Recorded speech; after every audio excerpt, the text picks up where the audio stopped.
Hello बच्चों। आज मैं आप लोगों को क्लास 8 की डीओई की तरफ से आप लोगों को प्रैक्टिस पेपर मिला हुआ है, जो ये लेटेस्ट सेशन का है 2024 टू 25 का। ठीक है, तो इसमें हमने अपना सेक्शन ए बी सी और ई ये सारे सेक्शंस कंप्लीट हैं, चैनल पे अपलोड है। आज हम अपना सेक्शन डी स्टार्ट करते हैं, जो आपसे कह रहा है क्वेश्चन नंबर 11 टू 13 तक के क्वेश्चन इसमें लॉन्ग आंसर टाइप क्वेश्चन है। हर एक क्वेश्चन 5 मार्क्स का है।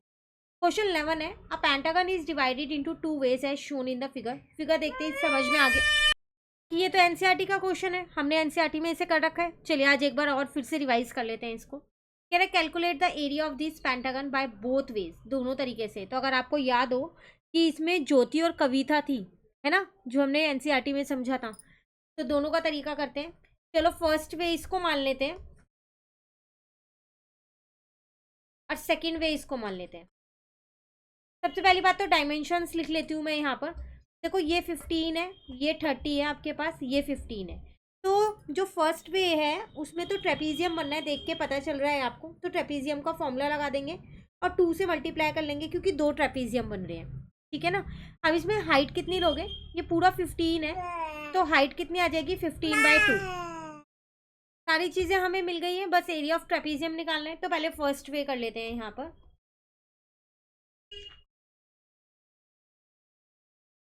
तो मैंने यहाँ लिख दिया area of pentagon is equals to 2 into area of trapezium, क्योंकि 2 ट्रेपीजियम बन रहे हैं। ठीक है, तो एरिया ऑफ ट्रेपीजियम का फॉर्मूला है हाफ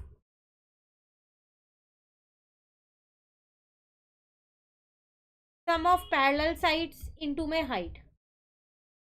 इस 2 से ये 2 कट गया। क्लियर। अब सम ऑफ पैरेलल साइड 15 और 30 थी, अभी हमने निकाली थी। हाइट हमने निकाली थी 15/2। तो फिर ये आपके पास आ जाएगा 45 इंटू में 15/2। क्लियर है ना। इंटू कर लेते हैं हम इसको, 45 इंटू में 15 डिवाइडेड बाय 2 कर देते हैं। तो 337.5 सेंटीमीटर स्क्वायर आपका एरिया आ गया फर्स्ट वे से। मीटर स्क्वायर है, यूनिट मीटर में है, तो यहाँ मीटर स्क्वायर कर देना। ठीक है, अब सेकेंड वे पे आओ। पहले इसमें लिख लो क्या क्या आपको दिया है। तो ये 15 है, ये 15 है, ये 15 है, तो ये भी 15 होगी। एक तरीके से ये तो हमारा एरिया ऑफ स्क्वायर निकल जाएगा यहाँ से। अगर अब मैं एरिया ऑफ ट्राइंगल की बात करूँ सॉरी, तो मैं यहाँ हाफ बेस इंटू हाइट लगा सकती हूँ। तो मेरे पास हाइट 15 होगी, बेस भी 15 है। ठीक है, अब सेकेंड वे से निकालते हैं। सेम ही आएगा, बस तरीके अलग अलग हैं और कुछ नहीं है यहाँ पर। तो मैंने यहाँ लिख दिया second way, area of pentagon is equals to में square plus area of triangle हो जाएगा। ठीक है ना। तो साइड इंटू साइड हो गया, इसका मतलब 15 इंटू 15 हो गया। ठीक है, आप यहाँ पर इसे देखो रेक्टेंगल भी कंसिडर कर सकते हो, उसमें भी फॉर्मूला साइड इंटू साइड का ही लगेगा। ठीक है, और यहाँ पर आ जाएगा हाफ इंटू में बेस इंटू में हाइट। क्लियर है। अब यहाँ पर सबको इंटू करके फिर प्लस करना है। तो 15 इंटू 15 अगर आप देखो तो आपके पास 2 to 5 होता है, प्लस 2 to 5 डिवाइडेड बाय 2 हो जाएगा। तो 2 to 5 ऐसे ही है। अब इसको मैंने क्या किया, यहाँ पर 2 से डिवाइड कर दिया, तो 112.5 आ गया। जब दोनों को प्लस करूंगी तो 337.5 मीटर स्क्वायर ही मेरा आंसर आएगा। आंसर दोनों से सेम आएगा, बस दोनों का करने का तरीका अलग है, उनमें अलग अलग फॉर्मुलेज लग रहे हैं और कुछ नहीं है। क्लियर। चलिए क्वेश्चन नंबर 12 में क्या कह रहे हैं आपसे, यहाँ पर चॉइस दी गई है आपको। Aniket deposit an amount of ₹50,000 in a bank. Principal दे रखा है, उसने इतने पैसे डिपॉजिट कराए। The bank offer 10% rate of interest, मतलब आर दे रखा है, कंपाउंडेड एनुअली।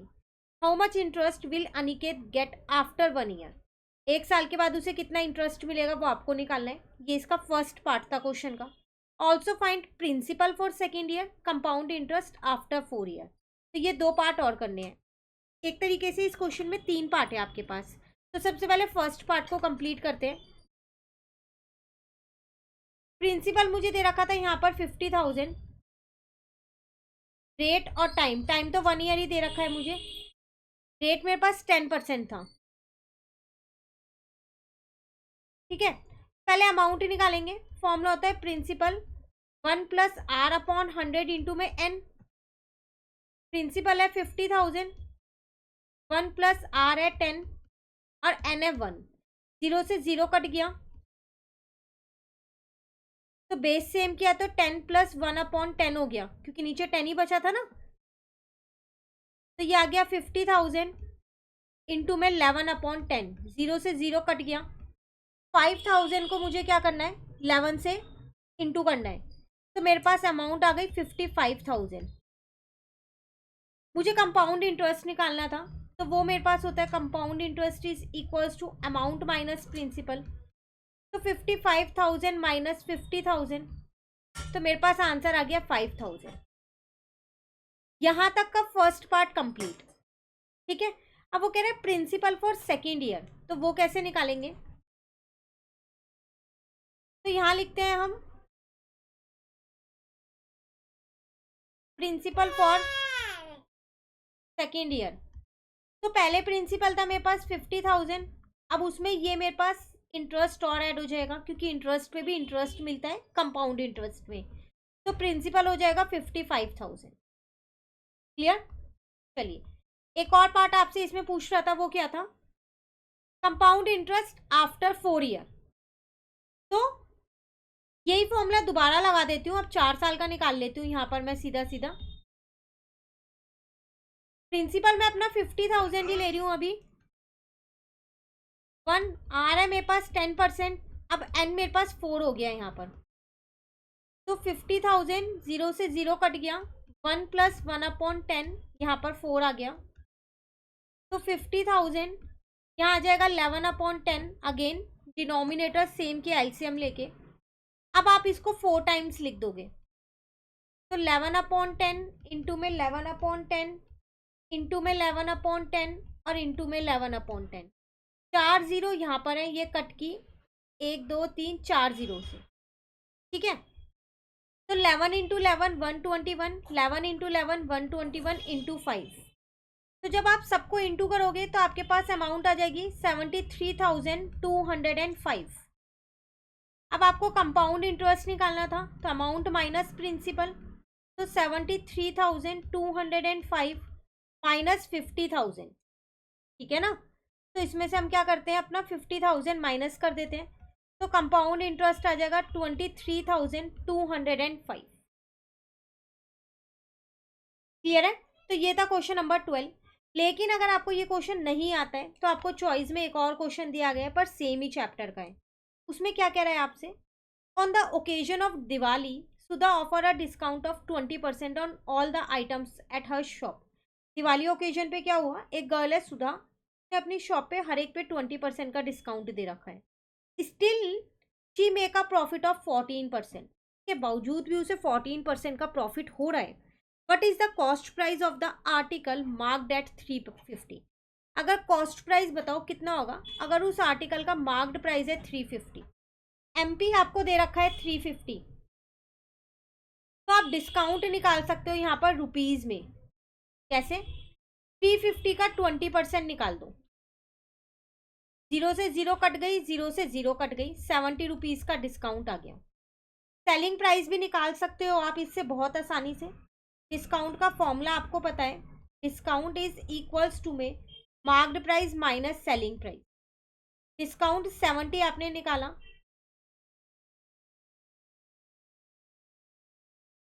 ठीक है ना। मार्क्ड प्राइस आपको 350 दे रखा था, सेलिंग प्राइस नहीं पता। यहाँ से मैंने सेलिंग प्राइस निकाल लिया, डिस्काउंट को इधर ले आई 350 के पास, तो वो माइनस का हो गया। तो 350 में से 70 को माइनस कर दिया, तो सेलिंग प्राइस आ गया ₹280। मुझे कॉस्ट प्राइस चाहिए था 280। ठीक है, लेट कर लेते हैं यहाँ पर, let CP is equals to x. तो प्रॉफिट कितना होगा, इसी का ही तो 14% होगा ना। ठीक है ना, तो 14x/100 होगा। अब प्रॉफिट का एक फॉर्मूला होता है, वो क्या होता है आपके पास, SP माइनस का CP, यही होता है।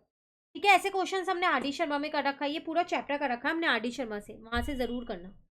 तो प्रॉफिट है मेरे पास 14x/100, SP अभी निकाला 280, CP है x। एक्स को इधर ही ले आई, प्लस का हो गया, यहाँ पर 280 ऐसी है, ठीक है।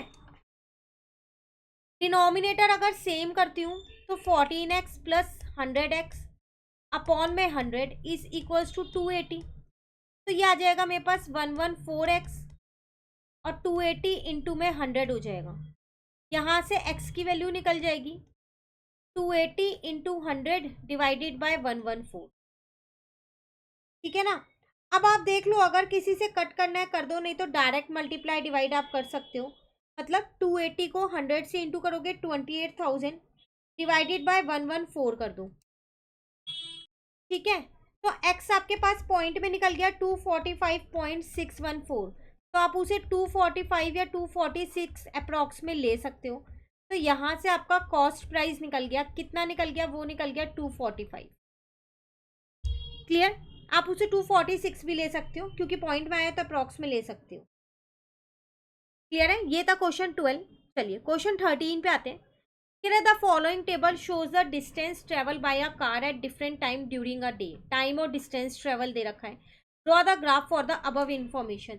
सेम एनसीईआरटी में हमने ये क्वेश्चन कर रखा है। पूरा चैप्टर एनसीईआरटी का जो चैप्टर 13 है वो चैनल पे अपलोड है, आप वहां से इस क्वेश्चन को कवर कर सकते हैं। सेपरेट एक प्लेलिस्ट बनी है। एक्सरसाइज 13.2 का ये क्वेश्चन है, 13.2 का, ठीक है। एग्जाम्पल भी हो सकता है, एग्जाम्पल भी हमने कर रखे हैं, उसकी भी वीडियो चैनल पे अपलोड है। क्लियर। चलिए यहाँ पर आपसे क्या कह रहा है, इसके साथ एक और चॉइस में क्वेश्चन दिया है, आप इसे भी अटेम्प्ट कर सकते हैं अगर आपको ग्राफ बनाना नहीं आता। The government counted the number of elephant in the forest during the year and represented graphically as shown in the figure. Figure में देख रहे हो, ये आपको नंबर ऑफ एलिफेंट्स बता रखे हैं। जैसे 2009 में 200 है, 2010 में 100 है, 2011 में कितने हैं, देखो यहाँ 200 है और यहाँ 240 है, तो कितने कितने का गैप हो रखा है यहाँ। यहाँ तो गैप ही अनइक्वल है, तो अगर ये मैं लूंगी तो ये 210, ये 220 और ये 230 होगा, है ना। तो मैं ये कह सकती हूँ कि ये जो यहाँ पर ग्राफ पे स्केल ले रखा है ना, ये ठीक से नहीं ले रखा है, क्योंकि देखो यहाँ मुझे 100 और 0 लेना पड़ेगा, फिर ये अनइक्वल गैप हो जाएगा। आप अपनी टीचर से एक बार देखो कंफर्म कर लेना कि यहाँ पर क्या आना चाहिए, 240 आएगा या कुछ और आएगा, ठीक है। अभी फिलहाल जैसे ये ग्राफ है मैं इसके अकॉर्डिंग आपको करा रही हूँ यहाँ पर। तो यहाँ पर हो जाएगा 210, 10 का ही गैप, तभी 240 यहाँ पर उन्होंने दे रखा है बीच में, ठीक है। उसके बाद यहाँ भी 210 हो जाएगा, यहाँ पर 230 हो जाएगा, देन यहाँ पर 200 है और यहाँ पर 230 है। कह रहे during which consecutive year the equal number of elephant were counted. कौन से दो एक साथ ईयर, कॉन्जिक्यूटिव मतलब लगातार, कौन से दो लगातार ईयर में एलिफेंट की जो काउंटिंग है वो सेम है। तो 2011 एंड 2012, क्योंकि इन दोनों में सेम है। क्लियर। क्लियर है। क्वेश्चन नंबर 2 में आपसे क्या कह रहे हैं, find the ratio of number of elephant in the year 2013 to that of 2014। आपको रेशियो निकालनी है 2013 और 14 में जितने भी नंबर ऑफ एलिफेंट है उनकी। तो अगर आप ध्यान से देखो 13 में आपके पास 230 है, और अगर हम 2014 में देखें तो 200 है, तो फिर रेशियो कैसे निकालेंगे हम यहाँ पर, 230 रेशियो 200, दोनों को 2 से काट दिया तो 115 रेशियो 100 आ गया। अब ये दोनों 5 की टेबल से कट हो रहे हैं, 115 भी और 100 भी, तो इसको कट किया, कट करके आप ऐसे दिखा भी सकते हो। अब कट किया 23, अब कट किया 20, बस यही अब आपका आंसर है, इसके आगे ये आपके पास सॉल्व नहीं होगी, ठीक है। नेक्स्ट कह रहे हैं find the difference between maximum and minimum number of elephant counted. Difference बताओ। तो सबसे ज़्यादा मुझे दिख रहे हैं 230 और सबसे कम मुझे दिख रहे हैं यहाँ पर 100, है ना। तो 230 माइनस का 100, तो आंसर आ जाएगा मेरे पास 130। क्लियर है। कंप्लीट। चलिए तो ये वाला सेक्शन भी कंप्लीट हो गया। अब ये पूरा पेपर हमारा कंप्लीट हो गया है। कहीं डाउट लगे कमेंट करके पूछ लेना। Thank you.